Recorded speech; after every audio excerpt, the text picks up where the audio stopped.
Welcome again to Revive Canada, Revive Hi-Fi Canada. I keep getting our name mixed up.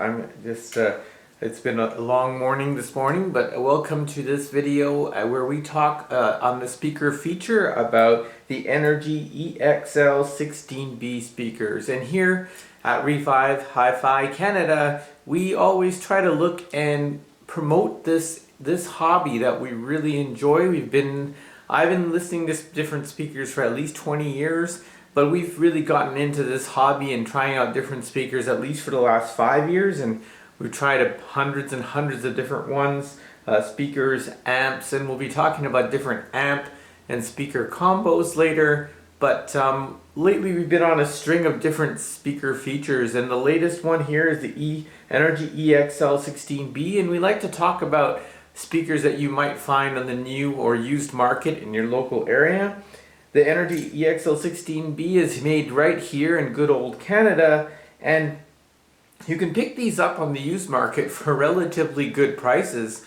They're very nice speakers, and what they have in a drivers for the bass driver, mid-bass driver, they have a polypropylene like a type of plastic feeling type of driver, 6.5 inch. And then there's also the aluminum dome tweeter, and these are very nicely resolving speakers. And I've had the e-XL15, which is the smaller, I think the 5.25 inch driver version of these as well. They both sound very nice with music, but they also really like to play well on movies. I've used them as fronts, as surrounds also on movies, and they've performed very well. Well, when it comes to their sound stage, these play much bigger than what their size appears to be. They're only about 12 inches tall. They have very nice binding posts. They have a very different type of look to them. They have a pretty nice wood cabinet. They have these baffles on the front that are plastic molded, and they have a curve on the back and the curve on the front. It makes for a very unique type of looking speaker. It may or may not be for everyone, but I tend to go by how speakers sound more than how they look. The tweeter has a very nice sound to it. It has a very clear sounding speaker, I would have to say. Sound stages goes very wide, not particularly deep, so it's very similar to the Energy RC10 that I reviewed on my last review.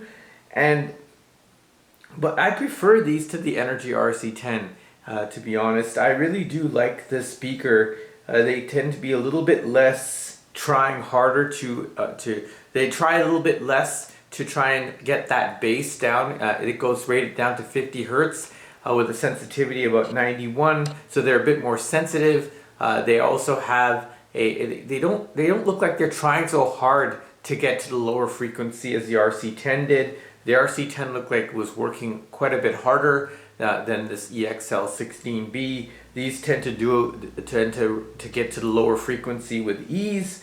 Like I said, they play much bigger than they look. Cymbals sound fantastic on here. They tend to have a really nice, well-rounded sound. I was really surprised with these when I've played them. The imaging is very good. It does tend to separate each of the instruments out when things get very busy, or the complexity of the music gets really high, which I tend to look at in musical passages. These perform pretty well. They're moderate in that regard, that they're able to still separate out everything, even when the musical passage and vocals get quite complicated. Vocals are pretty good. I would say mid-range on these is very it's not recessed. It's just right there. It's right where it needs to be. The highs on these are great when you first listen, and they almost like horns. I mean, they almost sound pretty high sometimes, and after a while I can say that potentially, depending on your ears, you could get fatigued. It also depends on the recording. So on digital recordings, these could potentially be fatiguing after a few hours. But on analog, I mean, I played this with vinyl. They sound really good. On movies even, with my warmer sounding, Marantz movie receiver, AV receiver, they sound very well, very nice. So I would be hesitant to say that they're a fatiguing speaker, but potentially, depending on the recording, they can be. Overall, I would say for the money, these are very good speakers. Especially now, these are from the late 90s, I believe, so they've been around for quite a while, yet they still perform admirably compared to some of the newer equipment that I have and newer speakers that I have. I put them beside several of my newer speakers, and they tend to play right there. They're not too bad. They're a little bit less resolving on some of the music compared to newer speakers for sure, but for their age, for their price that you could potentially get them for, they're very good value. I use them for my computer speakers. They do a pretty good job. The only thing is that the highs although they're super accurate, they tend to be a little bit, potentially could get tiring after a while.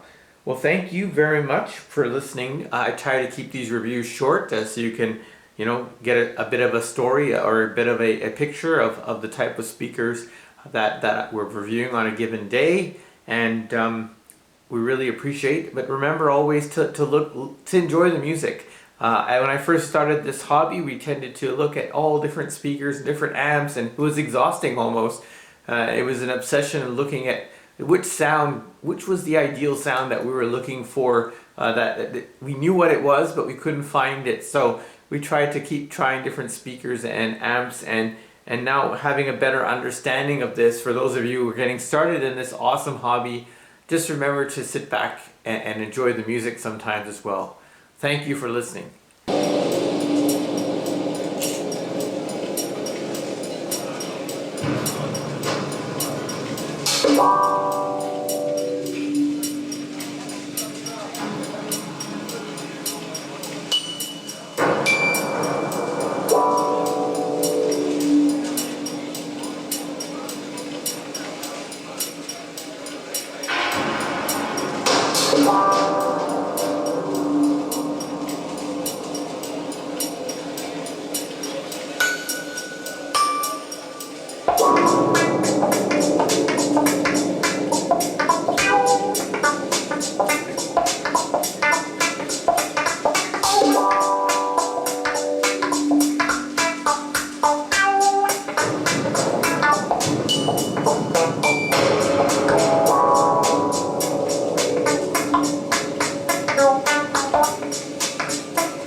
kind of how you'd like to connect it, these speakers up in your living room, and you might enjoy those.